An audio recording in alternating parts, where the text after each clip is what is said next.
All right. And I'm assuming we're live, so I'm just going to go with it. I don't know why these taking so long. Welcome, everyone. Welcome back to B&T Sports Talk Show. Hopefully, you're coming off of watching the 49ers. Um, the 49ers and who they play again? The The Cowboys, excuse me. Cowboys. 49ers and Cowboys finishing up here as the 49ers win and move on to the NFC title game. And hold on one second here. Why is this? We good over there? Yeah, the restream's being weird. Forgive us, folks. Run into a little bit of technical difficulties here. There we go. All right. Anyway, so thank you for coming to B&T Sports Talk Show. Sorry about that stuttering start.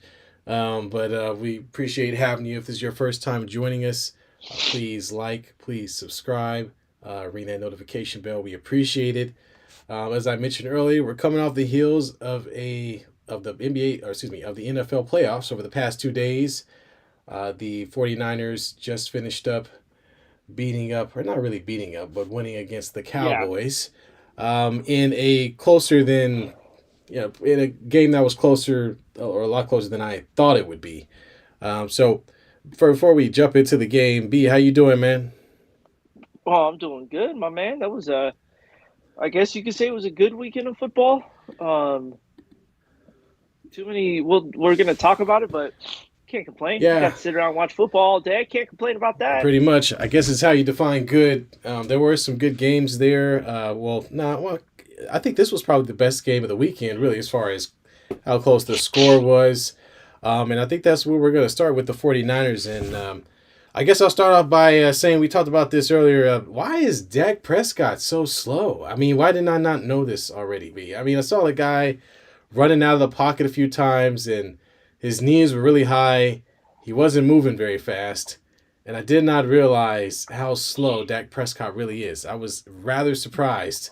Um, I think one play, I don't know why this is a sticking point, but one point he had a play where he faked the handoff to the right, went left. Joey Bosa got blocked, and he had what looked to be a touchdown run. But the man was running like he had a horse tied to his back going in the opposite direction. So he didn't quite make it. Um, but in any case, I, I wouldn't say.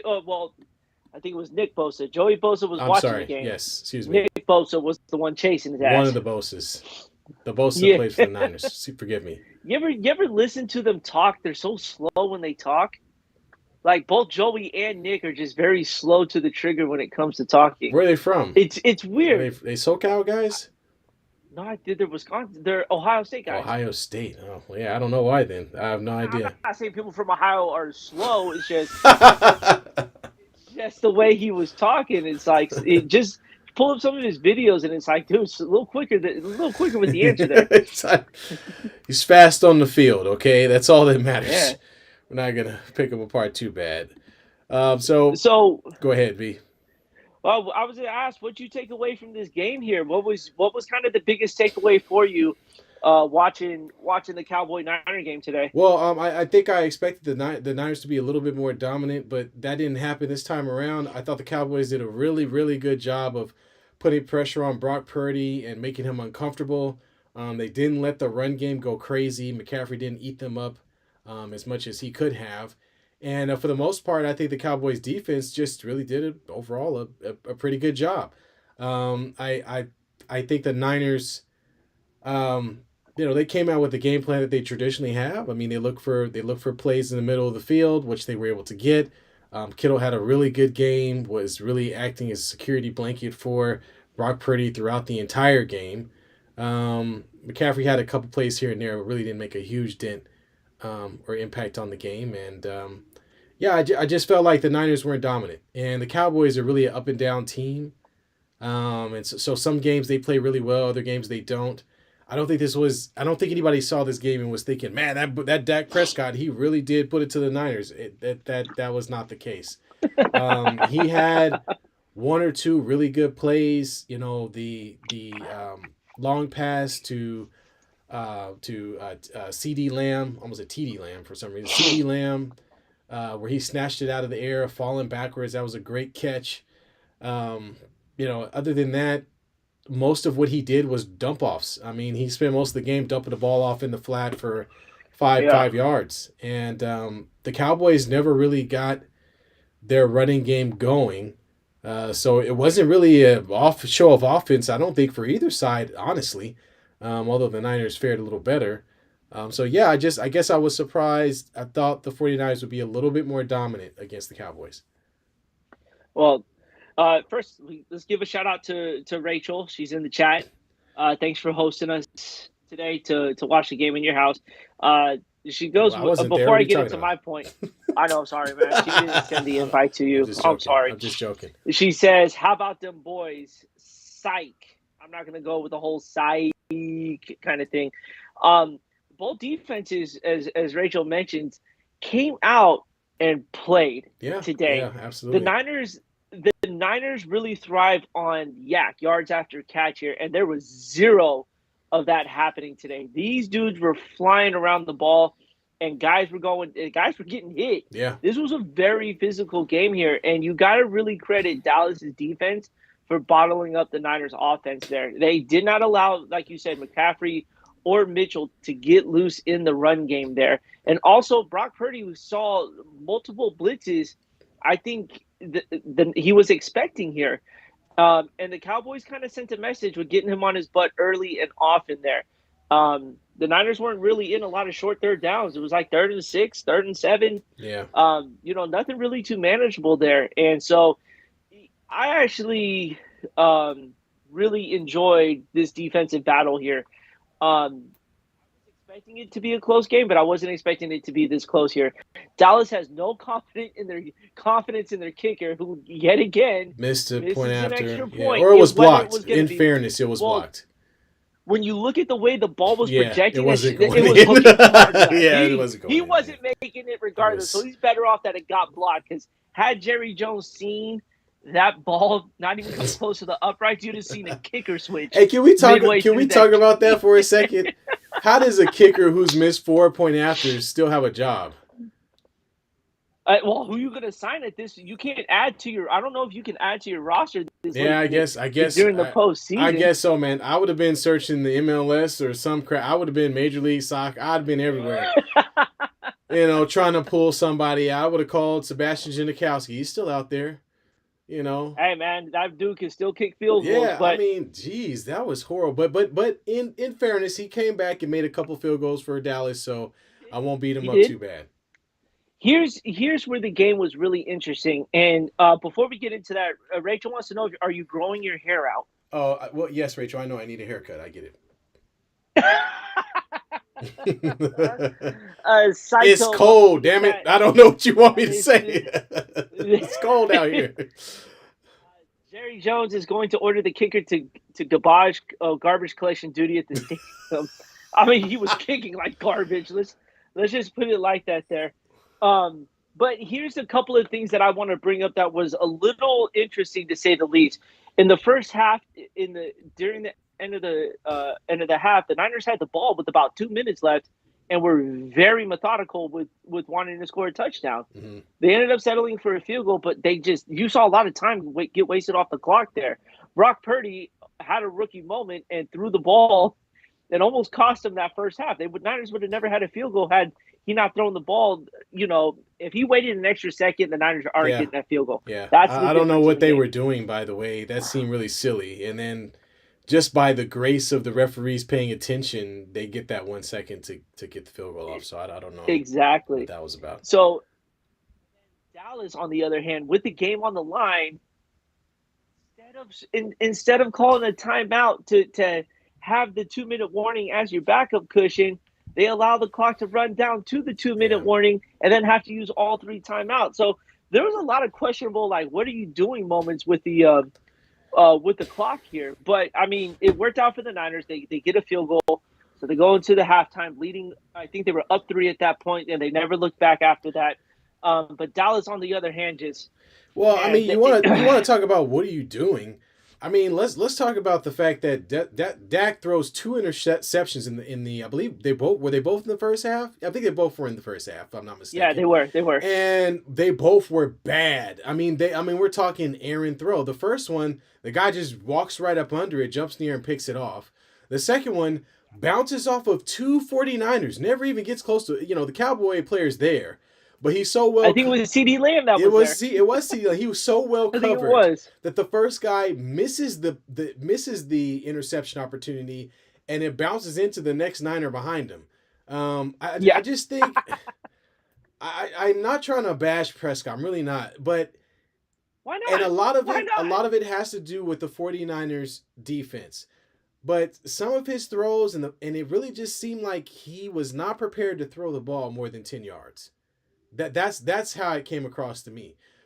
He had a guy wide open across the middle. I don't know if it was the two. No, excuse me. That was CeeDee Lamb. CeeDee Lamb was matched up on Werner going down the middle. I believe this was in the third, and all he Yep. had to do was put the ball over the top of the wide receiver so that he could catch it. He throws the ball on the inside where the defender is. CeeDee Lamb still almost catches the ball, Yeah, he almost and did. I'm like, dude, hey, my man, like, I mean, can you what? Like, what are you And you doing? know what the funny thing is too is Kurt Warner. If he turns around, or Fred Warner, Not Kurt. if he, Kurt's not out there. I called him Kurt Warner. See, see, we're one for one now. I know, man. It's like fucking Jerry. Excuse me, freaking Oh geriatric. man, Kane, if you're Kane's not here. He's not here. watching, He's not here. I don't think he is. At least. anyway, um, if Fred Warner turns around, that's the third interception of the game. Yeah. Like that's how bad the pass was, and yet CD Lamb almost turned it into a good play there. So And we're not going you to know, let Brock Purdy off the hook either because he had a no, few not yet. throws that hit some Cowboys on the hands. Thank goodness they didn't catch him.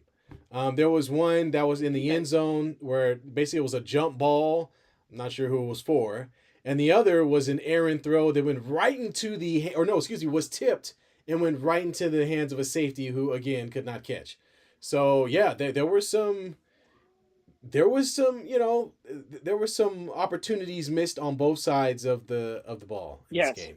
but I think the Niners defense turned it up a little more. Yeah, they did. They came after it. They really didn't get to Prescott a whole lot. Now, granted, Nick Bosa, I watch a lot of Niner games with my family.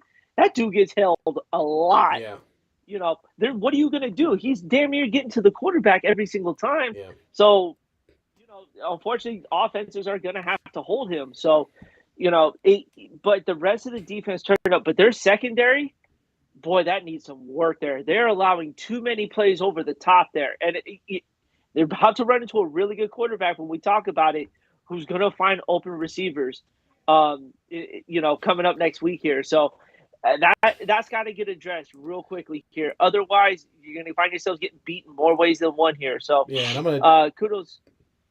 Oh, go ahead, B. Go ahead. I was just going to say kudos to them on that. Yeah, man. I was gonna just, I guess, jump back to the chat. We got true, but the Niners won the battle of head coaches. Yeah, I wouldn't know because Dak couldn't throw the ball over 5 yards. I mean, I'm assuming they won the battle of the coaches, but when your quarterback can't complete passes, I don't really know if that's if I couldn't tell. All right, never forget when, oh damn, B, you drafted Dak Okay, Prescott. let me Thank you, Rachel, let for that me let me tidbit. let me defend myself. Let me defend myself before we go forward here. Okay, so it was my first time ever playing fantasy football. Thanks for bringing this up, by the way.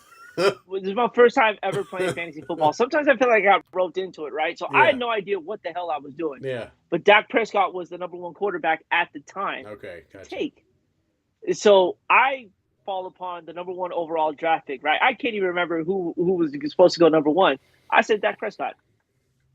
That was It's my okay. first draft pick I had ever done. I learned my lesson real quickly the following years after that. But man, that never that was like my own fantasy football punishment to myself, man. I just said Dak Prescott, and It's okay. I mean, it didn't work out. Well, But hindsight 2020. thanks for the reminder, Rach. Appreciate that. And then we got Cito coming in, but the good news is that Dak can now go fishing for sardines with Tom in Florida. Yeah, I don't know about that one, but we don't know what Tom's gonna do. He's pretty much Yeah, a rogue. Tom's. a rogue He, assassin at this point. He's gonna get paid by the highest bidder if he doesn't decide to retire. So who knows? Who knows? you know, Brock, and so let's go back to the Brock Purdy conversation here. Yeah, He couldn't have picked a more perfect game to have rookie Blues here. yeah. This by far was the best defense he had seen all year, in my opinion. There, I'm just it's the truth with it. There, they haven't really seen a whole lot of good defenses, and now he finally saw one. They exposed him for a little bit, but he actually you could see the in-game adjustments he was making there. Um, it kind of helps when you have guys like Debo, like Christian McCaffrey, like George Kittle. And dude, that catch by George Kittle, Oh yeah, that was the that game. Yeah, that that was was that was awesome right yeah. there. He hit him in the hand, hit him in his oversized. Dude, is it just me or do Bosa and Kittle have the biggest helmets on the field? Yeah, well, they have that. Bosa has that thing, that extra thing that comes out right here, like Cro It's Magnon man. Kittle. I Yeah, don't know what that is, but it's like some extra padding or helmet. I don't know what's protecting going on. that It's like small brain of yeah, his. yeah. It's like he's got he's got some extra going on up under there. He's thinking real hard. But anyway, George Kittle, like was the security blanket, like I mentioned earlier, and I think that really helped out being able to get the ball over the middle. He was the biggest mismatch that the 49ers had, and I think they did a great job of taking advantage of that. Debo Samuel did all right. There was no running game to be found. They ran a little bit, but Towards the end they towards the end of the to game, as finish they the were game, yeah, as yeah, to finish the game, you could tell that the Cowboys were a little tired on the defensive end. Dude, that's a physical running game. yeah. And over time it's gonna take a toll on the defense there. And I think it finally showed. It was very late to show um in regards to that there. So but the Cowboys came in, you gotta give them credit on a short week. The NFL was stupid to do a Monday night playoff game the way they did. Yeah, They come off on a short week yeah, and that they was gave the stupid. Niners every single what's the word I'm looking Yeah, for? advantage. They gave them an Yeah. advantage, and the Niners found themselves almost down in this game here. So, kudos to the Cowboys for showing up and giving us a really, really good game. But unfortunately, just like every year, you're gone. Yep, Cowboys are gone fishing, as was mentioned earlier by Saito. Let's jump back. Saito's back on the chat with Tom was quoted saying that there is interest with him with the Niners, to which his ex-wife nearly choked from laughing too hard. Yeah, well, we're not gonna jump into that right now, but as we all know, Tom Brady was unceremoniously forced into retirement by the Cowboys. Yeah, Good luck with that in the rest of his wonderful life, because he'll be just fine. Now, on do you want to stay on the game out, or you want to jump into Philly? I don't think there's much left to talk about. It's the Niners they squeaked this one out. It Yeah, doesn't matter how pretty, how ugly it is. It doesn't matter in the playoffs. A win's a win, and you're moving on. So kudos to the Niners for getting to the NFC Championship and game. this is the last thing I'm going to say about Dak Prescott. Threw the ball 37 times for 200 yards. Huh? Who the, Huh? What? What? Anyway, all right, enough of that. So let's talk. That's about 5 yards. Let's That's about talk 5 yards to throw. like Like you what? said, What is like you that? said, it's about 5 yards to I throw. That's mean, been over 300. what? Why? Anyway, so let's talk about Philly and New York, because we want to tee up the matchup in the NFC Championship game, and you want to talk about dominant. Philly came out and went right down the field, scored a touchdown, and kudos to New York. The Giants came down, scored on the next possession, but then after that, well, that was pretty much it. The rest of the entire game. Um, Never heard from them again. the Philadelphia does such a good job of running what folks might look at as a college style offense in the RPO, with the run play option or pass option, but they do such a great job with it. They turn it into big runs by either the running back, Jalen Hurts picks the ball up and runs it. They could play action it and throw the ball. They use it in so many different ways, and it really kept the Giants on edge defensively. There wasn't much they could do about it, and they got spanked. They did a good job of getting to Danny Jones, who was able to He carry his couldn't. team on his back in the last game, but he wasn't able to do a whole lot here, and he got hit. Not this He week. got hit quite a bit, and they didn't allow him to get outside the pocket and make big plays. I think Saquon may have had one big run this game, but other than that, yeah, there wasn't a whole lot going on. They were getting smashed. Dude, it Um, didn't even look like Philly was even trying this game. yeah, Like that's how easy Philly made the New York Giants look here. And granted, the last time they had played, it was a close game. Um, the game beforehand, Philly put up a 44 spot on them, yeah, and that's how scary I think Philly's going to be coming next week. Here is it just didn't it looked too easy for them. You know what I'm saying? yeah, Like I think like New York either was on that high for too long about beating the Vikings in Minnesota that they forgot that they were playing a division rival yeah. the next round. But that or Philadelphia is that team, and they answered all those questions there.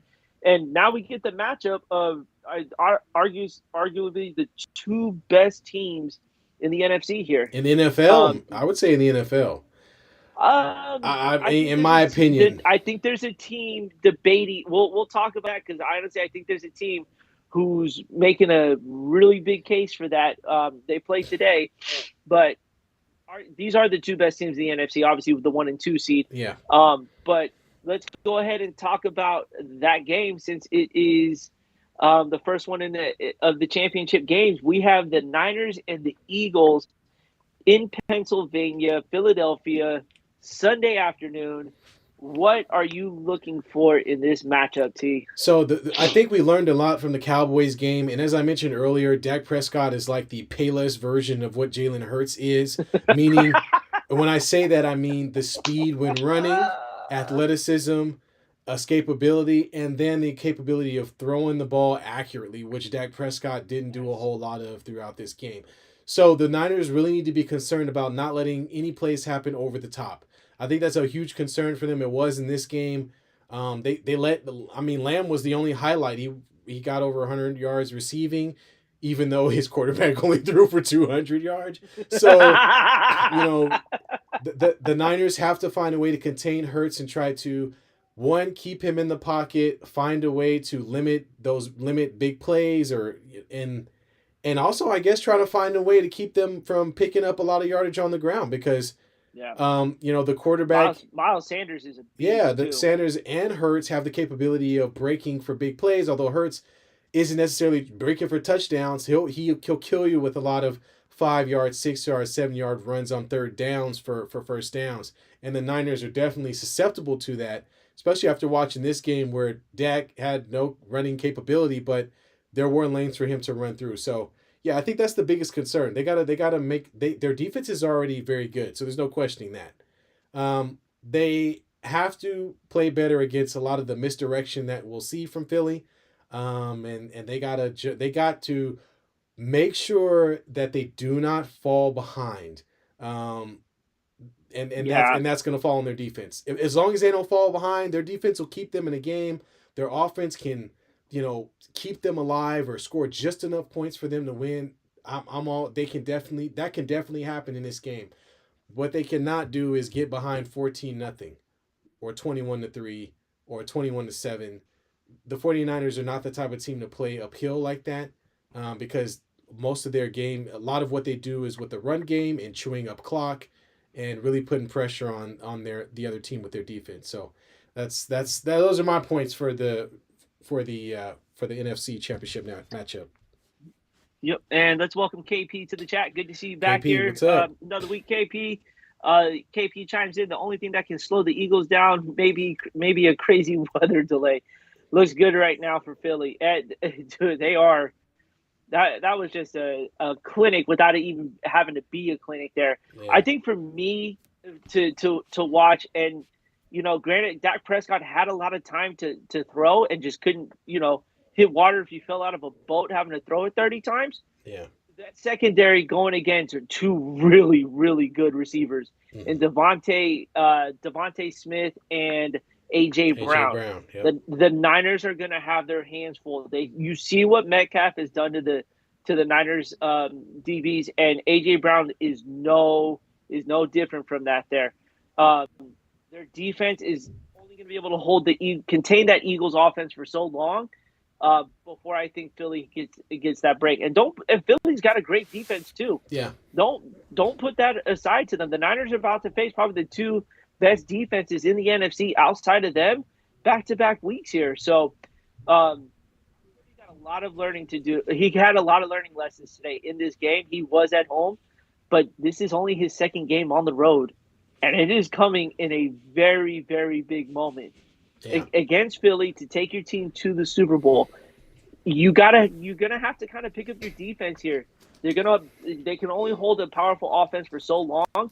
The Niners have to damn near score on every single possession, or make sure that the field position stays in the positive Right. for them and keeps Philly pinned back deep into their own territory. Because if they don't, it could get. You saw what Philly did in a matter of Yeah, 5 minutes. dude, Put up they're like 14 points. they're a machine.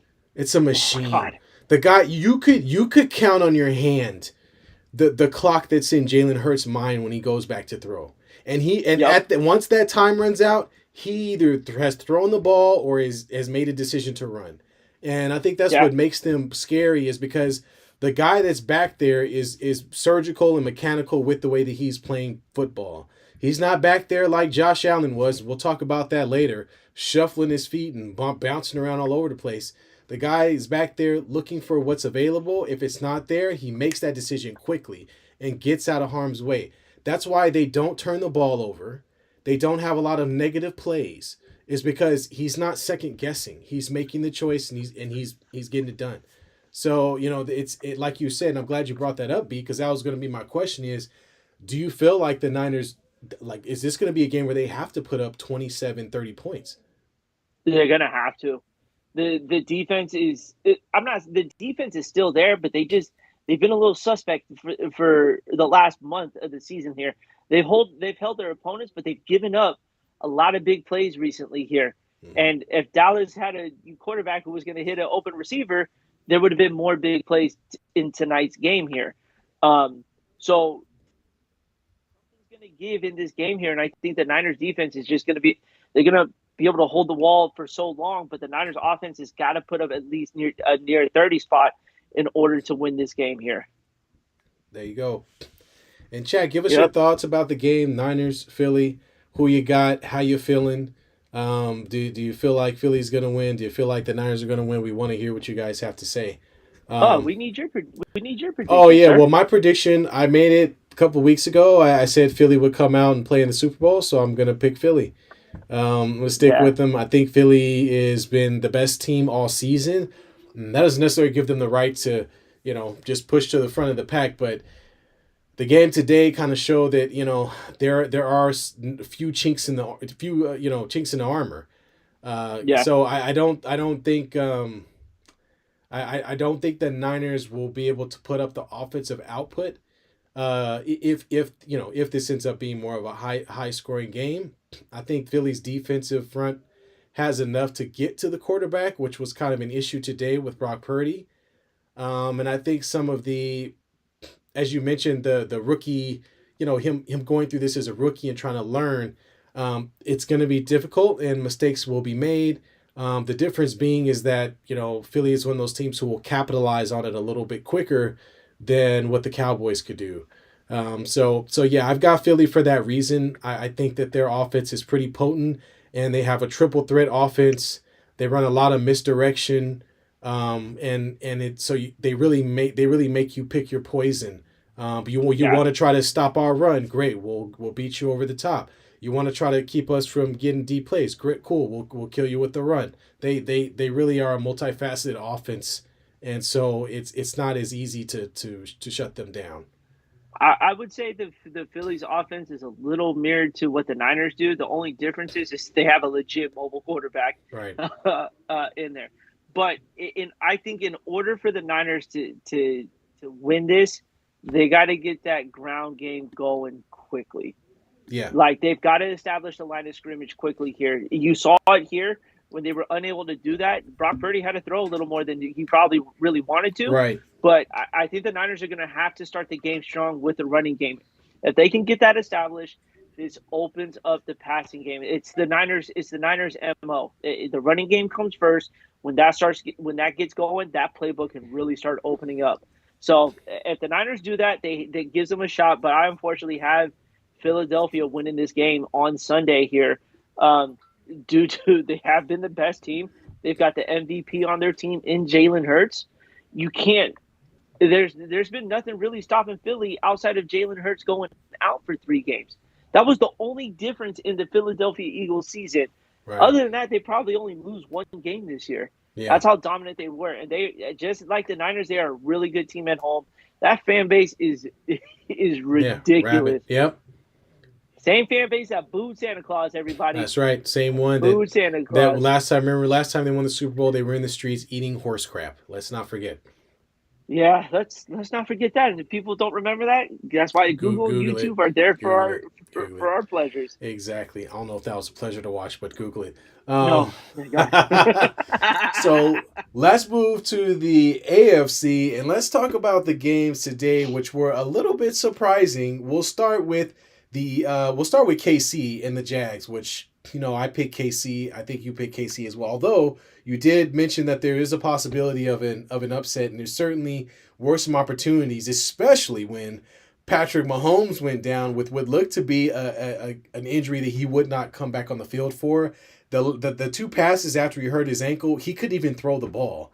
And so I thought, oh man, Chad Henne, this is the Jags' opportunity to get in this thing and really make it happen. And unfortunately, Chad Henne came in and held water on the leaking boat.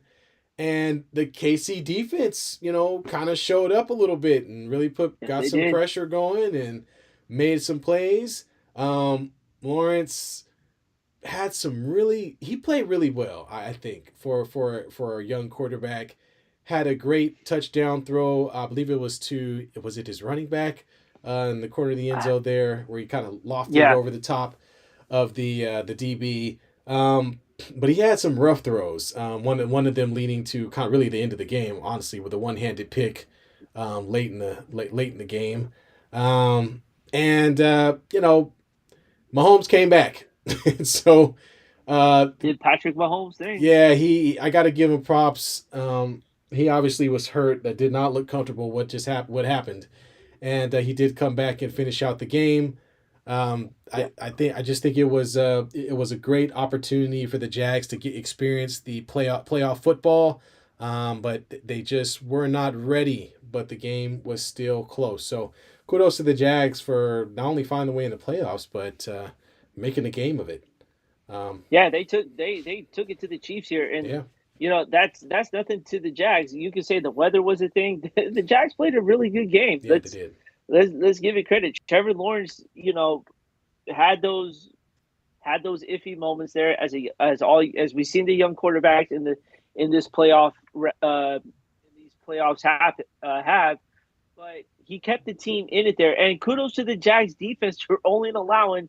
I know it sounds crazy, but they only allowed 27 points to that offense there. Yeah, Um, yeah, so and they had a chance to win it. It was 20. The game only ended in a 27-20 loss, right. and they had the possession to try to tie the game. So um, we expected Kansas City to win. I was kind of creeping towards the upset there. It almost happened there. Yeah, they Um, did. Here's one thing I got a problem with watching that game on Saturday was the way Chris Collinsworth was absolutely gurgling over Patrick Mahomes during the entire game. There was one sequence where Trevor Lawrence threw a deep ball, and he said he overthrew the receiver, but it hit the receiver square in his hands, and he dropped it. Yeah, This was on like a 60-yard throw, and he's like, "Oh well, he overthrew his receiver." I'm like, "We watching the same game because he literally hit that receiver in stride. The receiver's the one who dropped the ball." But then when like Patrick Mahomes was throwing incomplete pass, or if he ran out of bounds, like he was like, "Just look how smart Patrick Mahomes is. The yeah, way he yeah. can There's get some out of the biases, pocket and man. throw the ball." And it's like, dude, get off your knees when it comes to him, man. We all know he's a great quarterback, Yeah, but just the way he was like he wasn't giving Trevor Lawrence any love for Yeah. trying to keep this team in the game there. So Chris, thank God we ain't got to listen to him no more. We're done after this for the arrogant things that he was saying. But this the Chiefs did what they had to do. They got a little bit of a scary moment when Mahomes went out with a high ankle sprain. Yeah. They're saying it's just a high ankle sprain. He did not leave the stadium with a walking boot, so he's going to play. Them locker rooms are injecting all sorts of pain meds into that ankle there, Yep. so he can go because they're going to have revenge on their mind with another team that we'll talk about shortly here. So, That's right. that's why you get the home field advantage. They got to go back to Kansas City, but City showed that they're beatable, and the Jags exposed that. They only scored 27 points on them and almost lost the game if it wasn't for a couple of drop balls. Yeah, and turnovers. Jags killed themselves with turnovers too. They Um, sure did. fumble and a fumble and a interception in the fourth won't help you. Well, we got so now on the other side. We've got the Bills versus the Bengals, which really turned out to be all about the Bengals. It The wasn't the just about the the Bengals. the Let's be Bills. honest. That was about Joe Burrow today. I mean, We'll talk yeah, about yeah. him later, I but mean, damn, I gotta say, I mean, I was pretty. The weather, of course, played some part in it, and I think from a strategy standpoint, the Bills did not do a very good job of catering to that. They didn't run the ball. At least I thought they didn't run the ball enough. And the difference in this game was mixing. I mean, it was the fact that the Bengals could run the ball. The weather wasn't the greatest. Jamar Chase is making incredible plays all over the place, including one that wasn't a touchdown. Did you see that? yeah, In the I back of saw the end that. zone. That was a Good thing little. it didn't. Good thing it didn't determine the game.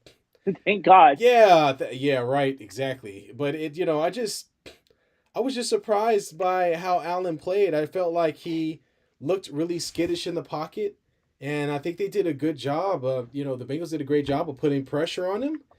And he at moments he looked really skittish in the pocket. He did the thing where it's like, oh God, I'm in trouble. I'm gonna run. No, I'm not gonna run. I'm still looking down. He looked very he looked off his game a little bit. But I think ultimately it comes down to the fact that the Bengals could run the ball and the Bills couldn't. And when you're playing in snow, I mean that's gonna kill you. So yeah, kudos to the Bengals for getting it done. I know you want to give Joe Cool all this great credit, Joe Burrow, blah blah blah blah, but the real Bro, the real hero of the game is Joe Mixon, and the fact that they put up over 150 yards rushing in a game in the snow. Whereas the Bills had 50 yards rushing in the I'll same give you game. that. I'll give you that. Joe Burrow started the game 9 for 9. Yes, he Those did on first, two those drives. first, Yes, those yes, first two possessions yes, were all throwing possessions, and yes. it You're right. set the tone real early there. Let's give a couple shout outs to real quick for people who are joining us. Mr. Wu Tang himself, Josh is back with Niners Brock for Prez. KP, don't think we didn't forget about you since he seems to have Casey's number. They've beaten them the last 3 times. They faced one another. That's with the healthy Mahomes. We'll dive into that matchup momentarily. And then Nick, what's good? Glad to see you back in the chat, man. Hope you're having a wonderful weekend. Thanks for tuning in with us here. But back to Joe Burrow here, who is leading Joku. this Cincinnati team, who is the hottest team in the AFC right now. They are playing lights out. By the way, this game should have been held in Cincinnati. That, or at least at a neutral Oh, site because there, of the yeah. because of the situation there, Well, and both teams. I don't see why Buffalo had the right to host this well, game. technically they had the better record. That's what it was. They had the better record. They had a 1 game record. After watching tonight, you don't know what happens in Cincy that night. I mean, that's true, but That's all I'm yeah, saying. yeah, I get it. Is I get it. I get it. that was Cincy had a statement to make, and dude, Joe Burrow is one of the coldest white guys I've ever met in my life, man. Because Oh, he you love his after the face? game, The game face, baby. Oh man, dude, he's it's out so much there. the He's out quotes. there like licking his lips and crap. Did you see him at the like? They got look crazy as shit. I mean, stuff. But Excuse then me. he tells the reporters after the game, well, at least they're getting their refunds. Like who says stuff like that? Oh my God. and that was and that was awesome. Joe Burrow is everything that what's the guy's name from Minnesota, the quarterback, what's his what? Kirk Cousins. He's everything Yes, Kirk Cousins aspired to be. absolutely. Hilarious. But Joe Burrow has proven to himself why he is up there in my eyes as one of the top quarterbacks in the league here. Is look at the guy's track record right now. This dude gets hit more than anyone else as a quarterback. That offensive line is not great, but yet he finds a way to stay in the pocket and make great throws. Josh Allen had to throw in that weather too. Bro, they didn't try to do anything outrageous. Josh Allen was throwing 40-yard passes in the snow. And Yep. all you saw Joe Burrow was doing is managing the game. Right. Little 10, 15-yard dump downs. A Exactly. lot of the plays that since he had drawn up, there was soft coverage from the Bills. Why are you soft coverage in the snow? Well, Everyone's traction wasn't good. well, the problem is the Bills thought they were going to go out there in the snow and have some type of shootout, and I think that's where they got messed up. You know, Allen's looking for the big play, and the big play wasn't there throughout the almost the entirety of the game. And now you put that next to Joe Burrow, who's throwing all the dump offs, right? 5 yards, 6 yards, 7 yards, and just getting completions to keep the ball moving and the chains moving. And that's where I Yeah, thought they messed it up. Is the Bills put so everything on Allen and said Allen go get us the win, but the weather wasn't. That's not what was called for. The guy put more pressure on himself holding the ball instead of dumping it off and getting sacked and hurried instead of just dumping it off the way Joe Burrow was throughout most of the game to at least help stay in the positive and move your team down the field. mm-hmm. And I think that was the difference in the game. You combine that with the fact that they could hand it off to Mixon to finish the game, and Yeah. the They didn't Bills, have to throw the ball. yeah, the Bills hadn't run all game. They hadn't run the ball at all. And so it didn't make any sense. Josh Allen out there, he ran for 26 yards himself. The next highest runner is their running back Singletary, who ran for 24 yards. We're playing in the snow, people. I mean, Yeah, is it just me? Like, I mean, you got to run the ball in these situations. Like, you have to. So I thought the yeah. Bills just had a piss poor game plan, and I don't know what they expected to happen, but I But know. I don't know about you, but I've seen Diggs be MIA these last two playoff games Yeah, for the Bills. yeah.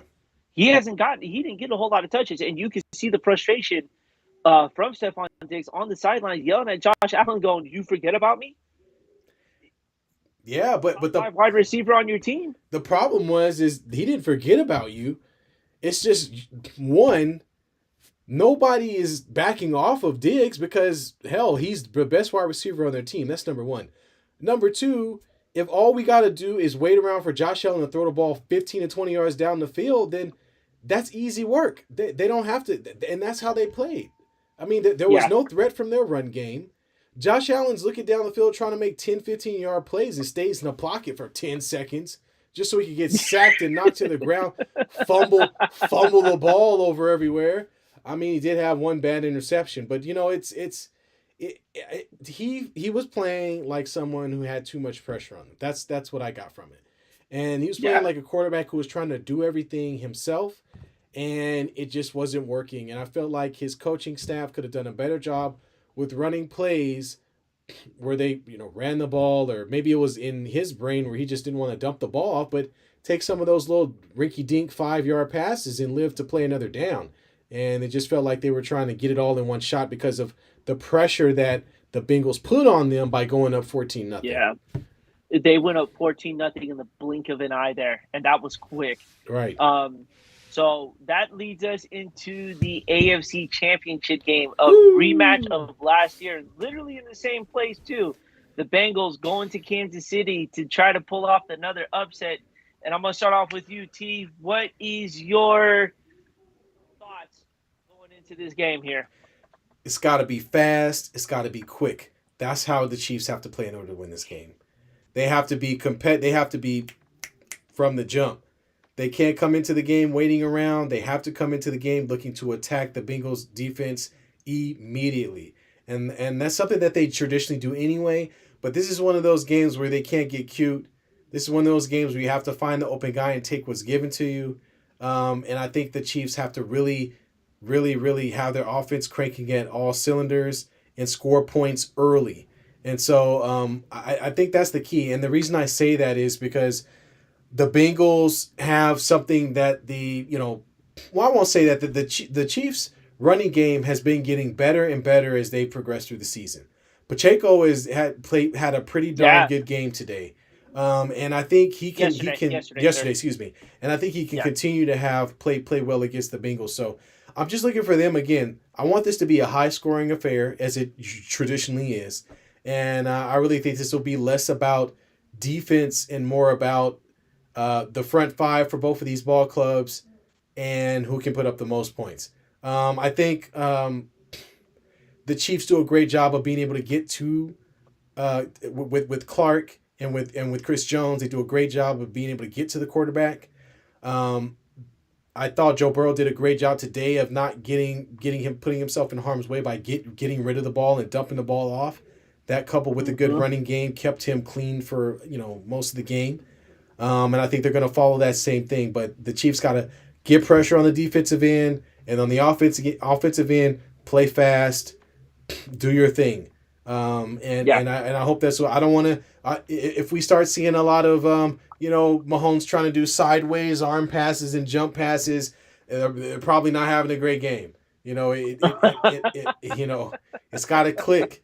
It's got to click and be a part of the game plan. It can't be the backyard stuff because I feel like if they're doing that, then that means the Bengals are doing well defensively. So, in any All case, right. I'm picking the Chiefs still, although it's debatable as hell.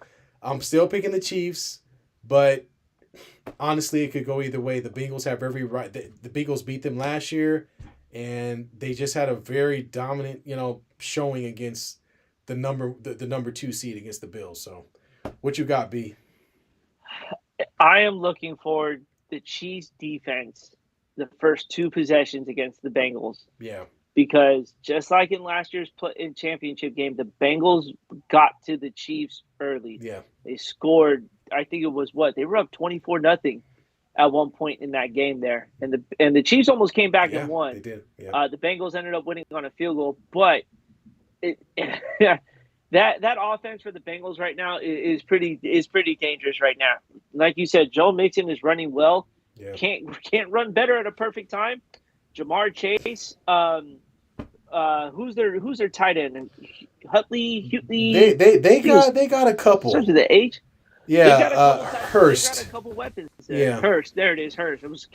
I was kind of getting there. Um, but I think it's just the demeanor of Joe Burrow. This isn't his first time going into Arrowhead for an AFC Championship game. They beat him already in the regular season. They're carrying it into from last season as well, and then during the regular season of last year as well. That's three straight times that the Kansas City Chiefs have lost to the Bengals here. So Patrick Mahomes has been running through the league, but for some reason can't get through the Bengals there. Yeah. Gotta say the Bengals may end up pulling this game out, man. The until otherwise, they're going on the road again. I would say hostile environment, but They've been there before. when you Yeah. got when you they've been there before and they've got a quarterback who stays calm no matter how many times he gets hit. He's still cool, calm, and collect there because those hits take a toll on a quarterback. That arm becomes a little more heavy there, but for some reason he finds a way. Yeah. Um, let's get to the chat here. Josh is really excited for the playoffs because he spelled it with a Z. We gave us a question mark and an exclamation point. So we are all fired up for the playoffs as well, sir. He Playoffs. I makes think that's what he was going for. he makes a point. If Mahomes is 100%, I think the Bengals win. Even if Mahomes is 100%, I still think the Bengals are going to be the team that represents the AFC. And I'm going against my own pick here, but that's because of what they were able to accomplish today in just bad weather. That was some really, really bad weather there. Yeah. So, chat. You let us know. We gave our NFC and AFC championship picks. You guys let us know who you think will be representing the AFC and the NFC in the Super Bowl. Taj has Philly and the Chiefs That's right. in the Super Bowl, and I am going really against my pick, and I am going with Philly and the Bengals, which would be two fan bases that will find a way to throw each other through tables. Oh, you got that right. Homage to the Bills fan base. There will be some chaos to take place there. Yeah. Um, hey, can we? I know we've been talking a lot about the NFL here, but can I bring something up real quickly here? What's up? Can I show you a little picture in the background here? Now, this took place over the weekend with Shannon Sharp sitting courtside against the Memphis and Lakers game there. Had some words to say to Dylan Brooks, to say the least. Now, Dylan Brooks clapped back and said some stuff. Um, Shannon Sharp is not a quiet dude, to say the least. You can hear him from a mile away. And he has some words to Skip! say. Skip! Took all his frustration out on Skip Bayless and directed it towards this game here. And then all of a sudden, it turned into a pretty chaotic moment there, to say the least, on the court there. Now, Taj, I'm only bringing this up because Dylan Brooks actually made a pretty good point. I don't like the man. I hate his ass with the passion there. I hate all of Memphis. Yeah, I he's an hate the entire instigator. He's Memphis an team instigator. in general, because Memphis thinks that they are like the four-time defending NBA champions. Yeah. They talk so much and They have do. nothing to show for it. Right. They haven't even made it to the Western Conference Finals yet, so they need to pump their brakes on that. Yeah. But he makes a good point. Let's just say me and you were sitting courtside, right? And we're having a back and forth with a player.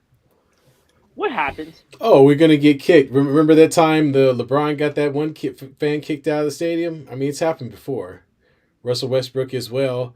Um, I find this to be really interesting and stupid all at the same time.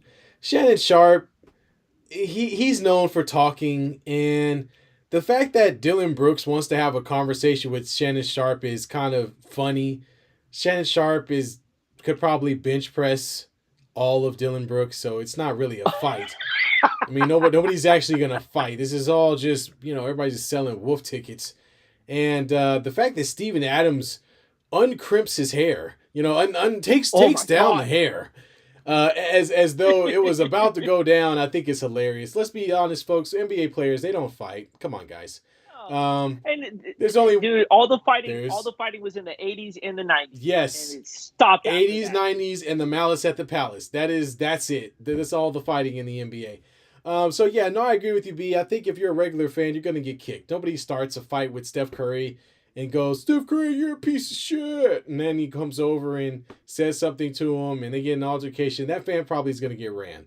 Um, I think the one of the reasons it didn't happen is because it's the opposing team that has the problem, and maybe they didn't. And that and Shannon Sharp is a high priority. He's a high end client, we'll say.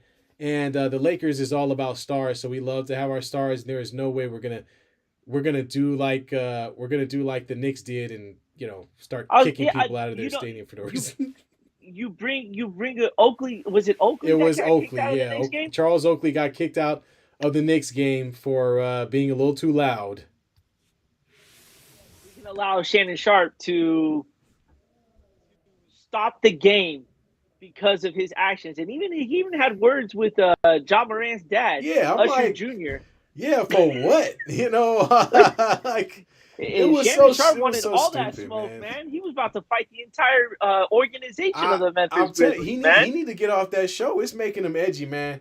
Skip Bayless doing something to that boy. He got him Right? out here about to fight the entire Memphis Grizzlies team just because he And was then on disrespect. Just punch Skip and punch Skip and let's be done with it. Skip, we're vouching for that. Punch Skip Bayless. Yes, Um, please. let's get a little caught up at the chat here. We got Brooke, my sister-in-law. What's up, Welcome Brooke? to the show. She says, even though my Bills are out, go Bengals. So she's rooting for Joe Burrow and them to get to the Super Bowl here with a Yes. crying emoji. Don't worry, at least your team had your starting Yeah, quarterback. Bills Mafia is Mine out. was sitting Mine was sitting in his living room pretending to be hurt, not wanting to play because of a contract Mine doesn't even situation. have a quarterback. Exactly. Yours got sent home and told not to show up ever again here. Uh, Benched. sorry. Josh with his prediction, Niners going to eat cheesesteaks off them Eagles. Um, as a Niner fan, I hope you They say might that, they or at might least be eating some steak, but it might not be the one that you want. I'll just say that. exactly. And then KP chimes in and says Philly and Kansas City in the Super Bowl. That would be a really fun Super Bowl to Yeah, watch. Mahomes versus the new uh, guy, Jalen Hurts. Yep. Jalen Hurts. It'd be very high scoring with those two mobile quarterbacks, to say the least. There. Jesus, I'm watching the Warriors blow leads in the fourth quarter. What else is new? Um, let's before we sign off on tonight, we do want to pay a little homage to Taj's guy, Kobe Bryant. It is the anniversary, and it's not his death anniversary. It is the night he dropped 81, the second highest 81. point That's right, total baby. in NBA history, behind Wilt Chamberlain's One, 100. I almost one. said 200 points. Damn. You know, I think I I know, think right? Cheryl Miller might have went for 200 in one of her high school games. Actually, I'm gonna look Something that like up. that. But anyway, Yeah. but yeah, no. Um, Hey, as a big Kobe fan, I remember when this happened. Back then, there weren't a lot of streaming services. So the only way you knew about it was the ticker on ESPN, which was highlighting it on the bottom. All I remember is seeing the ticker on the bottom, show the score, and then shortly thereafter show Kobe's scoring. Kobe at that time, I remember seeing it had about 50 something points, and I think it was like the third quarter or something. And so as time went on, they kept checking until finally they put a ticker that you could see on completely. And then finally I got to see the highlights once the game ended because again, I didn't have NBA TV. I don't even know if that was that even an option back then. I don't even I know. don't think that was In an option back 2006, I then. don't even think you could stream every single game. So anyway, or maybe you could you? Yeah, I think you could have, right? I don't Maybe, know. maybe, maybe. Anyway, I didn't have it. So it was awesome. It was on an off night because it wasn't something you were expecting.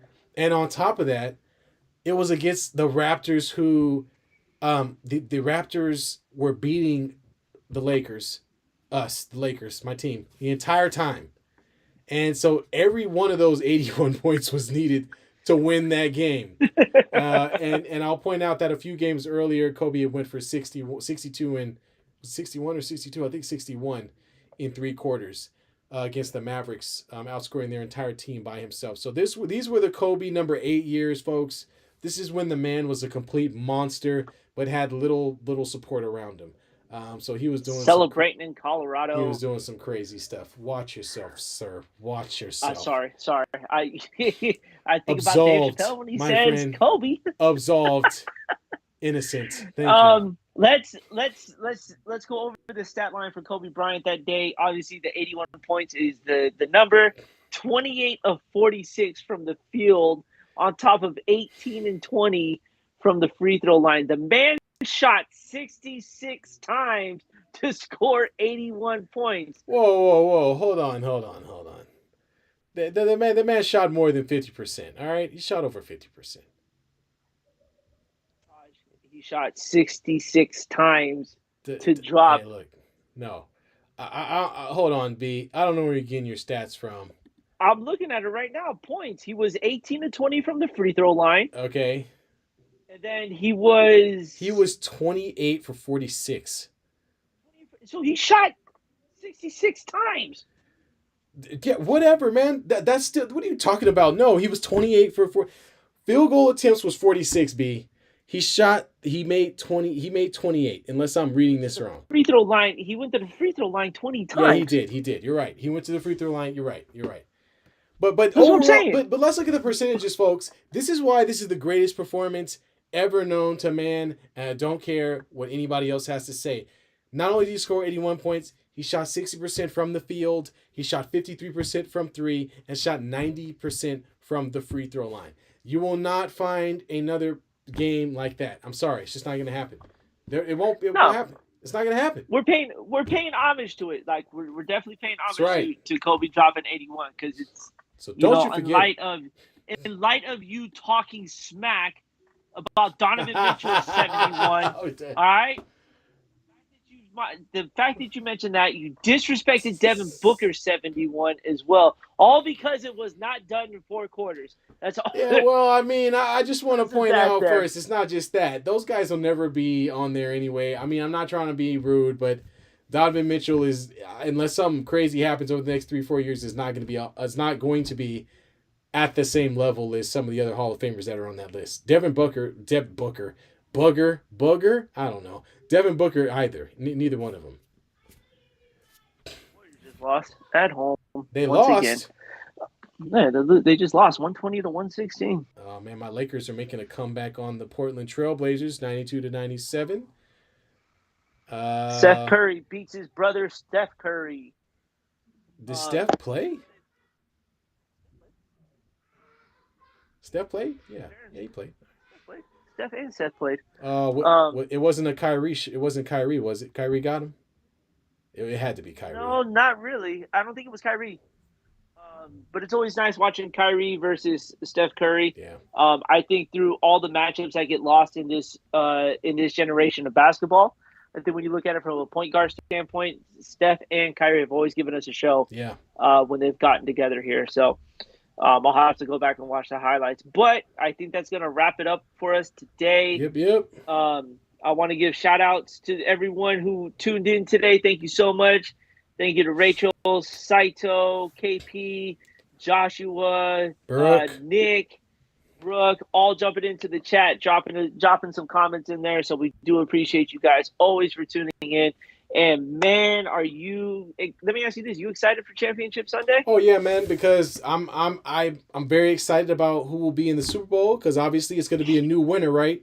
It's not going to be Yep. the Rams, obviously, and it'll be a few teams that haven't been there in a little while.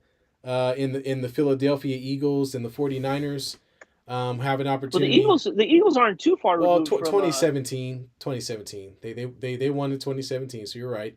The Niners won in they haven't won, so we got to wait around for that one. So as the Niners have Well, been to the Super Bowl a few times, but they're still waiting on that first championship. yep. And so to start the Sunday off, you get the Niners and Eagles. So party's going to get started early on Sunday, and then it's going to end with the Bengals and Chiefs to determine the last spot in the Super Bowl. So everyone have a great week.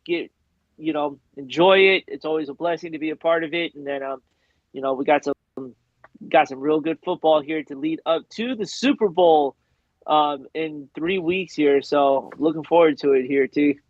I'm looking forward to it too. We appreciate y'all joining us, and Yes. we're gonna do it again. So, Let's do it again. all Let's right. do it again next Sunday. All right, y'all. Peace. Peace.